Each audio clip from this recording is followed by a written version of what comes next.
लाख रुपया home loan पे कैसे बचाएं और ईएमआई किस तरह से पे करें, ये टॉपिक है। अब यहाँ पे सबसे पहले तो मैं बोलता हूँ, जब तक अपना पैसा ना हो और 4 गुना ज़्यादा पैसा ना हो तब तक घर मत खरीदिए। लोगों के पास 10 लाख है, 5 लाख है और 50 लाख का फ्लैट बुक करने चले जाते हैं। उसके बाद उनका पेरैया जो है ना कोहलों के बैल की तरह होता है। हमने जब घर खरीदा हमारे चेहरे पे एक सिकन नहीं आया। पैसा जितना घर में लगेगा उससे 3-4 गुना पैसा आपके पास होना चाहिए, तब घर लेना है। सब कुछ घर ही नहीं है, उसके पहले रोटी कपड़ा भी चाहिए। वो नौकरी सबसे पहले छोड़ना है और अपने मन का काम करना है, जहां आप बंधे बंधे से महसूस करते हैं, ऐसा लगता है कि तोता किसी पिंजड़े में बंद है। सबसे पहले वो छोड़ना है, उसके बाद घर दूसरा प्रायोरिटी रखिए। पैसा जब होगा तो घर हो ही जाएगा। लेकिन लोग बोलते हैं कि हमारे पास ये ऑप्शन ही नहीं है, घर लेना ही लेना है। बीबी जी एकदम पीछे पड़ी है, साला साली ससुराल वाले एकदम कि भाई घर तो लेना ही पड़ेगा। अब इस ऑप्शन पे बताइए। तो यहाँ पे देखते हैं कि 50 लाख का कोई फ्लैट लेना चाहते हैं तो 5 साल में, 10 साल में, 22 साल में और 25 साल में अगर हम टेन्योर चुनते हैं तो 5 साल अगर चुनते हैं तो 1 लाख पर मंथ देंगे ईएमआई और 12 लाख रुपया ब्याज चुकाना पड़ेगा। यदि 10 साल करते हैं तो 63,000 रुपये पर मंथ ईएमआई देना पड़ेगा और इसमें 26 लाख रुपया आपको ब्याज में जाएगा। 50 लाख तो मूलधन लिए हैं और 26 लाख रुपया ये ब्याज दिए, तो टोटल 76 लाख दे दिए। अगर 22 साल तक चलाएं, टेन्योर रखें तो 43,000 रुपये पर मंथ देना पड़ेगा और 64 लाख रुपया ब्याज के रूप में देना पड़ेगा। और लंबा टेन्योर 25 साल हो तो लगभग 41-42 रुपया ईएमआई जाएगा और 75 लाख रुपया इंटरेस्ट में चला जाएगा। मतलब 50 लाख लिए थे और 75 मूलधन से ज़्यादा ब्याज जा रहा है। तो अब थंबनेल में लिखा हुआ है कि 50 लाख रुपया होम लोन में बचा लो। तो कोई 5 साल का टेन्योर अगर करते हैं तो 1 लाख रुपए पर मंथ जाता है, 12 लाख रुपए यहाँ जाता है। और यहाँ 22 साल का टेन्योर कोई करते हैं, दूसरा ये रमेश है, ये गणेश है, यहाँ 43,000 रुपये पर मंथ दे रहे हैं, 64 लाख रुपया उसका चला गया, इसका 64 लाख चला गया, इसका 12 लाख गया। दोनों का डिफरेंस देखेंगे तो 52 लाख रुपये बच गया। ये सोच के आप खुश हो रहे हैं। ये क्या कैलकुलेशन है भाई? मैं दूसरे चैनल पे देखा हूं, इस तरह का कैलकुलेशन किए हैं कि 22 साल ना करके 10 साल कीजिए, 8 साल कीजिए, 5 साल कीजिए और 5 साल में देखिए आपको 50 लाख का बचत हो जाएगा। अरे क्या बेवकूफ़ी है भाई, हमारे पास पैसा ही नहीं है 1 लाख रुपया पर मंथ भाई। 1 लाख तो पूरा सैलरी ही है। झोंक दूं घर में, खाना क्या खाऊंगा, बीवी को क्या दूंगा, बच्चे को क्या दूंगा, कैसे पेट्रोल कैसे भराएंगे? पैसा इतना है ही नहीं, धीरे धीरे कम करते जाओ। इससे तो चाहिए 1 साल में पे कर दो सारा का सारा पैसा। अब पैसा ही है तो झोंकी तो सारा एक बार में, किस लिए लोन लेने का जरूरत है? तो ये कैलकुलेशन ऐसे नहीं चलेगा। आपको अगर सैलरी कम है तो लंबा टेन्योर देना पड़ेगा। लंबा टेन्योर मतलब जितना मैक्सिमम हो सके उतना मैक्सिमम टेन्योर देना है। 1 लाख रुपए पर मंथ है ही नहीं तो देंगे कहां से? तो 43,000 रुपये पर मंथ अगर देते हैं तो यहां देखते हैं, मान लेते हैं मैं चुनता हूं यहां पे 25 साल और 41-42 का यहाँ है और टेन्योर कोई सोचते हैं कि मैं 10 साल वाला चुनता हूँ तो यहाँ 63,000 रुपया ईएमआई जा रहा है। आपने ऐसा सोचा कि मैं 10 साल में पे कर दूंगा, ठीक ठाक सैलरी है, तो मैं कहूँगा रुक जाइए, पहले खोपड़ी लगा के ये वीडियो देख लीजिए। 63,000 रुपया ईएमआई जाता है 10 साल में और 42,000 रुपया ईएमआई जाता है 25 साल में। दोनों का डिफरेंस आपके जेब से बच कितना रहा है? 21,000 रुपया पर मंथ आप बचा करके उसको एसआईपी में अगर डालते हैं तो 25 साल में 13% के रेट से 4 घर जितना पैसा बन सकता है। अब यहाँ पे कैलकुलेटर में देखते हैं, ईएमआई 50 लाख रुपया होम लोन में है, 25 साल के लिए चलाएंगे, 9% का अगर इंटरेस्ट है तो लगभग 41-42 रुपया ईएमआई आएगा और 75 लाख रुपया इंटरेस्ट के रूप में चला जाएगा।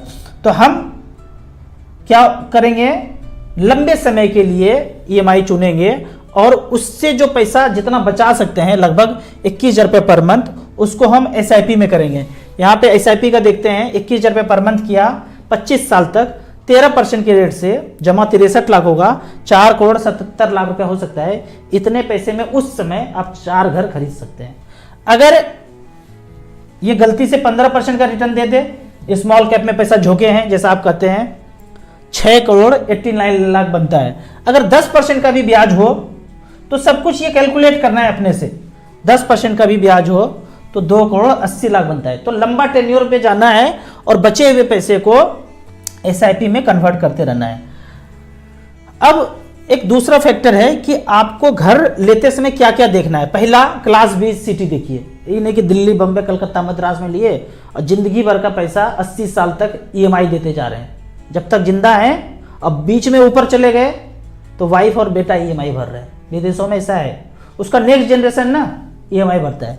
तो क्लास बी सिटी चुन लीजिए, जितना कमाना है शहर में कमा लीजिए, दूसरे सिटी में शिफ्ट करके कम पैसे में घर ले लीजिए। दूसरा इंपॉर्टेंट फैक्टर है कि ओल्डर सोसाइटी में आपको घर खरीदना है, जहाँ से बिल्डर हट गया हो और बिल्डर ने सोसाइटी को ट्रांसफर कर दिया हो फ्लैट।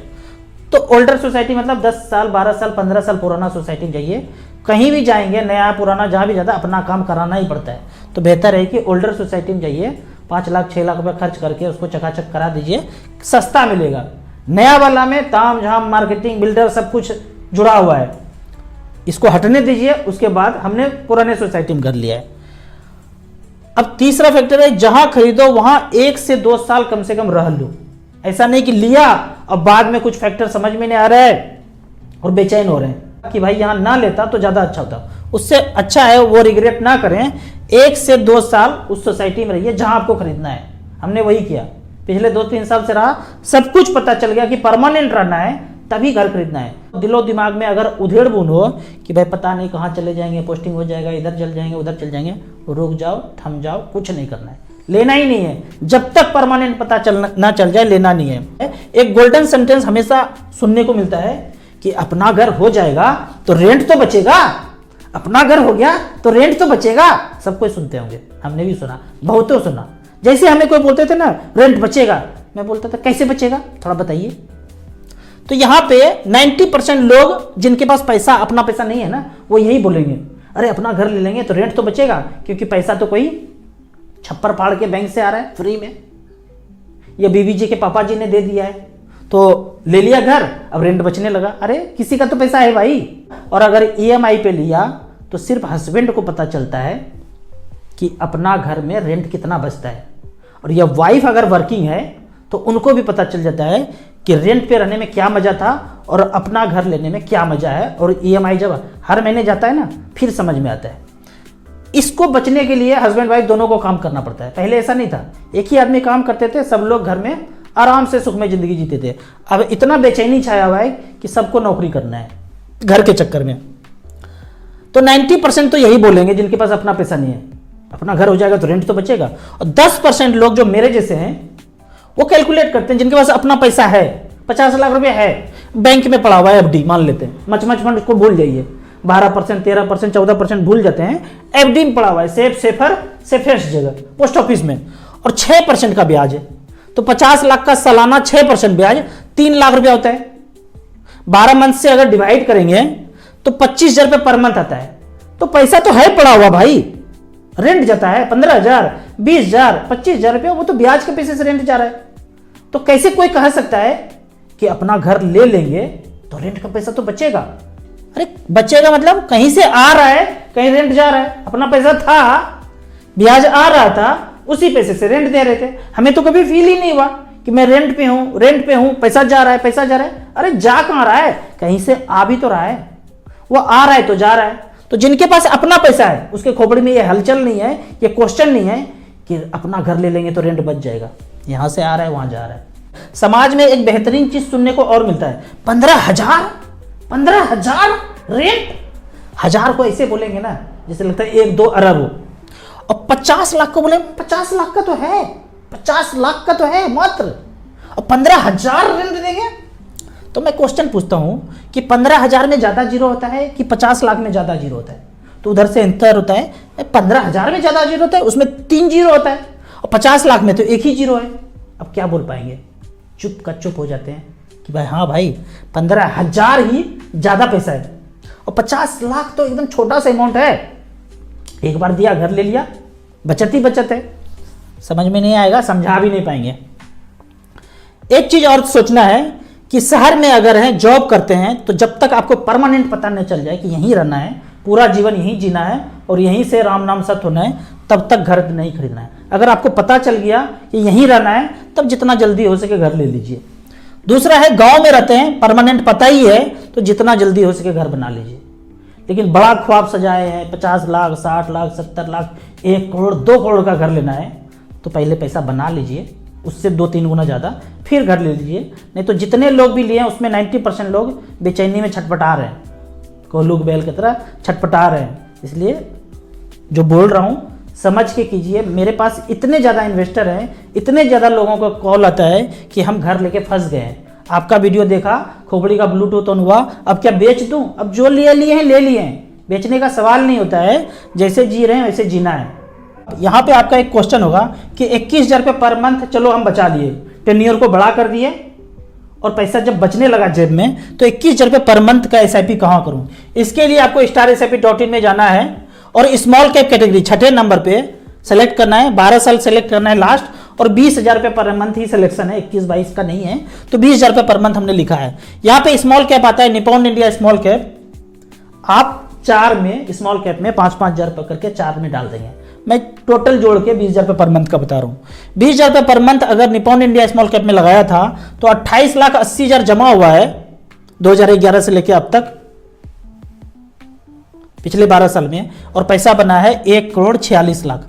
दूसरा फंड है SBI स्मॉल कैप, यहाँ पे उतना ही जमा हुआ है 28,80,000 20,000 रुपये पर मंथ के रेट से, और पैसा बना है 1,28,00,000। सबसे लास्ट वाला अगर फंड देखें और एवरेज का बात करें, सब में पैसा डाल दिया, मान लो 2-2, 3-3 हज़ार रुपये करके, तो 20% सालाना का रिटर्न पिछले 12 साल में स्मॉल कैप कैटेगरी ने दिया है। सबसे लास्ट वाला फंड देखते हैं अगर, आदित्य बिरला स्मॉल कैप, इसने कितना रिटर्न दिया है 15.67। इसके ऊपर का देखते हैं सुंदरम स्मॉल कैप, इसने कितना बनाया है 90 लाख रुपए बनाया है, 17.94% का रिटर्न दिया है। ये जो आपको परसेंटेज दिख रहा है ना, इसमें से चार्ज, चूर्ज, fund management charge, brokerage charge, adviser charge, सब एक्सपेंस काट के ही आपको दिखाया जा रहा है, अलग से फिर नहीं काटा जाता है। जो भी चार्ज है जो वो काट लिया, पहले काट के ही आपको दिखाया जा रहा है। ये शुद्ध मुनाफा है, जब आप निकालेंगे पैसा तो सीधा सीधा अकाउंट में इतना पैसा आएगा। टैक्स 10% देना पड़ता है सरकार को, वो रिटर्न भरते समय आप दे दीजिएगा। अब